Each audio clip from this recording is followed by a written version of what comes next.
পিতা গত 18 জুলাই থেকে নিখোঁজ ছিলেন আমাদের পার্শ্ববর্তী এলাকা গোলাপবাগ থেকে। সবাই আমাদের এখানে জানেন যে আমাদের গোলাপবাগ যাত্রাবাড়ির ওখানে কিভাবে নৃশংসভাবে ফ্যাসিস্ট সরকারের বিরুদ্ধে যখন সবাই রুখে দাঁড়াচ্ছিল তখন তাদেরকে কিভাবে গণহত্যা চালানো হয়েছে। ঠিক তখনই আমার বাবা 18 জুলাই এশার নামাজের পরে যখন মসজিদ থেকে বের হন, এলাকার সবাই আমার বাবাকে দেখেছিলেন। সবাই বলতেছিলেন যে আমার বাবাকে নাকি পুলিশ এবং ছাত্রলীগ সৈন্যরা ঘিরে ধরে রেখেছিলেন যাতে আমার বাবা কোনোভাবে বের হতে না পারে। সবার কাছে উদ্দেশ্য ছিল যে আমার বাবা সাধারণতপক্ষে সাধারণ একজন মানুষ এবং কম্পিউটার ট্রেনিং সেন্টার ছিল তার। তিনি সচরাচর প্রতিবারই পাঞ্জাবি পায়জামা পরে বের হয়েছিলেন। তো তাদের মতে ছিল যে আমার বাবা হয়তো বা জামাতের বড় কোনো লিডার বা বড় কোনো পর্যায়ে আছেন, হয়তো আমার বাবা এর সাথে জড়িত।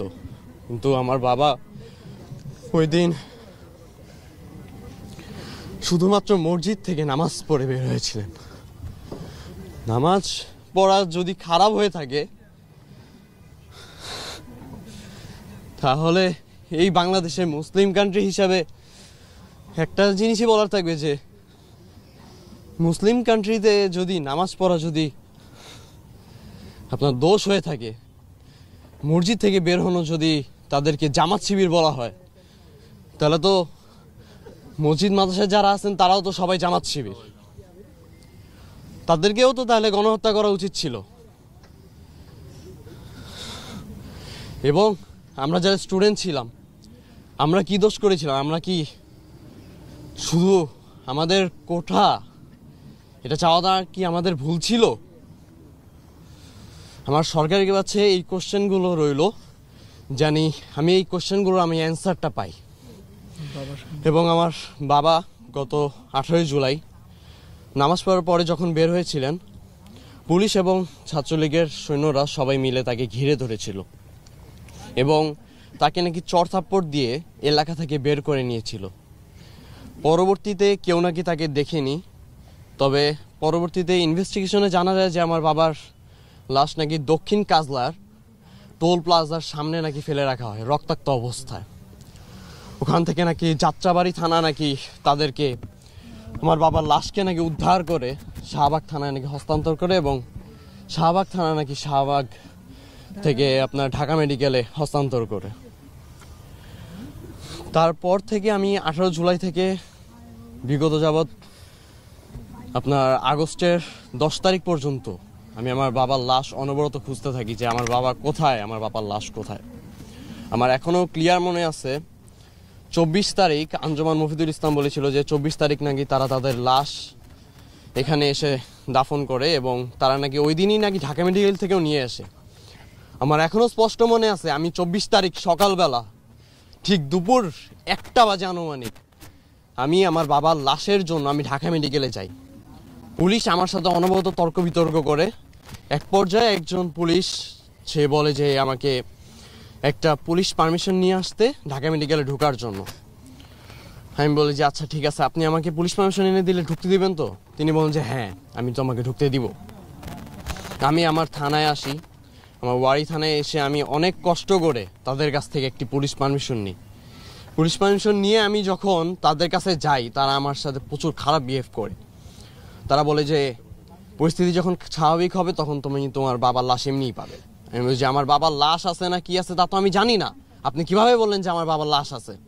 তিনি বলতেছে যে এখানে যেহেতু তুমি আসছো, অবশ্যই তুমি ধারণা করে আসছো যে তোমার বাবার লাশ আছে। আমি বলছি যে অবশ্যই না, আমার বাবা তো এখানে ট্রিটমেন্ট অবস্থাতেও থাকতে পারে, গুলিবিদ্ধও তো হতে পারে, আপনি কিভাবে বলেন এই কথা? যখন তার সাথে তর্ক বিতর্ক চলতেছে, এক পর্যায়ে তিনি আমার গায়ে হাত তুলেন। আমার দুজন বন্ধুরা ছিল, তারা আমাকে যখন পিছনে ঠেলে নেয়, তারা আমাকে বলে যে পিছন থেকে নাকি 2 জন পুলিশ নাকি তাদের রাইফেল নাকি রিলোড করে নিছে আমাকে মারবে বলে, আমার দিকে নাকি তাক করবে। আমাকে আমার বন্ধুরা তখন টেনে হিচড়ে নিয়ে আসে। আমি যদি আমার এখনো কনফিডেন্স আছে যে আমি যদি ওই দিন যদি ঢুকতে পারতাম আমি আমার বাবার লাশ পেতাম অ্যাটলিস্ট আমি আমার বাবার নিজের লাশটা আমি নিজের হাত থেকে অ্যাটলিস্ট দাফন করতে পারতাম। আমার এখনো মনে আছে ওই পুলিশের সাব ইন্সপেক্টরের নামটা কামরুজ্জামান, আমার তার নামটা এখনো স্পষ্ট মনে আছে। তার সাথে আমার তর্ক বিতর্ক হয়েছিল। উনি কোন থানায় এটা সঠিক আমি বলতে পারতেছি না, তবে তিনি ঢাকা মেডিকেলের আপনার শেখ হাসিনা বার্ন ইউনিটের যে গেটটা সেখানে তিনি দাঁড়িয়েছিলেন। তার সাথে তখনই আমার তর্ক বিতর্ক হয়। তারপর যখন কোনোভাবে পাচ্ছিলাম না, 5ই আগস্টের পরে গিয়ে আমি অনেক খোঁজাখুঁজির পরে এক পর্যায়ে আমি ভাবি যে হয়তোবা আমার বাবা নিহত নাও হতে পারেন, হয়তোবা আমার বাবা কোনো জেলে আছেন। আমি কেরানীগঞ্জ কাশিমপুর 2 জায়গায় আমি দৌড়াদৌড়ি করি, আমার বাবা তো বের হয়ে আসবে, আমার বাবারকে অ্যাটলিস্ট জড়িয়ে তো ধরতে পারবো। আমি তাও পারিনি। 10 তারিখে আমার কাছে আর কোনো উপায় না পেয়ে আমি ঢাকা মেডিকেলে যাই। ঢাকা মেডিকেলে যাওয়ার পরে আমাকে বলে যে এখানে বাবা কোনোভাবে আমরা এখন কোনো তথ্য দিতে পারবো না। অনেকক্ষণ পর কোনোভাবে যখন আমি আর কোনো উপায় না পাই, তখন আমি অনেক কষ্ট করে আমাদের ঢাকা বিশ্ববিদ্যালয়ের ফরহাদ ভাইয়ের সাথে আমি দেখা করি। ফরহাদ ভাইয়ার সাথে আমি পরিচালকের রুমে যাই যখন, তখন আমাকে পরিচালক বলে যে যেহেতু তোমার বাবা, আমি তোমাকে এখন বলে দেই, তবে তুমি এই কথাটা গোপন রাখবে। কিন্তু এখন যে সময়, তার এই কথাটা গোপন রাখার মতো না। তিনি আমাকে বলেন যে 1000-এর উপরে লাশ হবে তিনি নাকি আঞ্জুমান মফিদুল ইসলামকে দিয়ে দিয়েছেন। 1000-এর উপরে লাশ হবে তিনি নাকি আঞ্জুমান মফিদুল ইসলামকে দিয়ে দিয়েছেন। তারপর যখন আমি আঞ্জুমানে যাই, আঞ্জুমানে যাওয়ার পর ঠিক 2 থেকে 3টা ফাইল যখন উঠায়, তখন আমি আমার বাবার ছবি দেখতে পাই। আমি তখনই তাদেরকে বলি যে এই ছবিটা একটু বের করেন কাইন্ডলি। তারা যখন ছবি বের করে, আমি আমার বাবাকে স্পষ্টভাবে চিনতে পারি। ওই দিন আমার বাবা সাদা পায়জামা, সাদা পাঞ্জাবি, আমার এখনো মনে আছে এই পাঞ্জাবিটা। আমার বাবা আমার পাঞ্জাবি ধরে বলছিল যে তোমার পাঞ্জাবিটা তো অনেক সুন্দর, আমার কাছে ভালো লাগছে, আমি তোমার এই পাঞ্জাবিটা পরবো। আমি বলছি যে আচ্ছা আব্বু পরো, সমস্যা কি। আমার বাবা ওই পাঞ্জাবিটা পরে আমার থেকে বলছে যে আমি তখন আন্দোলনে বের হবো। আমার বাবা বলছে যে বাবা যেখানে যাও সাবধানে দেখো, যদি কোনো ঝামেলা হয় আমাকে বলো। আমার এখনো মনে আছে ওই দিন সন্ধ্যার দিকে আমার বাবা আমাকে ফোন দিচ্ছিল যে বাবা কোথায় আছো। আমি বলছি যে আব্বু আমি শাহবাগে এখানে আছি, আমি একটু ঘটনাগুলোর ভিতরে আমি ফ্রি হয়ে আমি তোমাকে আমি কল দিচ্ছি। আমার বাবা বলছিল যে আচ্ছা বাবা তুমি সাবধানে ফিরে আসো। তার সাথে আমার এটাই ছিল আমার লাস্ট কথা। আমার কথা হচ্ছে যে আমার বাবা কি দোষ করছিল, না তোমাদেরকে কোনো সময় কোনো কিছু বলছে, নাকি কারো কোনো ক্ষতি করছিল? আমার বাবা তো তোমাদেরকে কিছু করেনি। ছাত্ররা তোমার সুষ্ঠু একটা আইন চাইছিল, সুষ্ঠু একটা জিনিস চাইছে, তার জন্য তোমরা শত শত আমার নিজের বন্ধু, আমার নিজের ভাইকেও তোমরা আমার চোখের সামনে তোমরা কুপিয়ে হত্যা করছো। তাও কিছু বলার নেই আমার, আমি চুপ ছিলাম। তোমরা আমাকে মারছো। আমার এখনো মনে আছে আমি বাসা থেকে বের হওয়া মাত্র আমাকে নিয়ে যাওয়া হয়েছিল।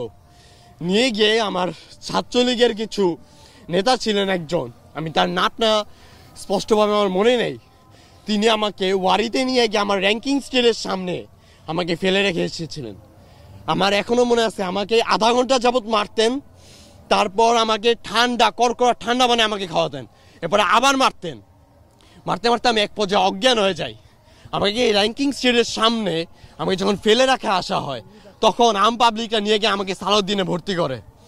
আমার শরীরের দাগ দেখে আমার বাবার এখনো মনে আছে আন্দোলনের আগে যে সময় আমার বাবার সাথে আমার লাস্ট দেখা, তখন আমার বাবা আমার শরীরের দাগ দেখে আমার বাবা আমাকে জড়িয়ে ধরে কান্না করে ফেলছে যে বাবা তুমি কেন যাচ্ছ। আমি বলছি যে বাবা এটা সবার জন্য, আমি একজন ছাত্র, আমার কিছুদিন পরে আমি ঢাকা বিশ্ববিদ্যালয়ে যখন অ্যাডমিশন দিতে যাবো, আমি এই কোঠার জন্য যদি বেঁধে যাই, শুধু আমার একার জন্য তো না, এমন হাজারো শত শত ভাইয়েরা আছে যারা কিনা এটার জন্য আমার বেঁধে যাচ্ছে।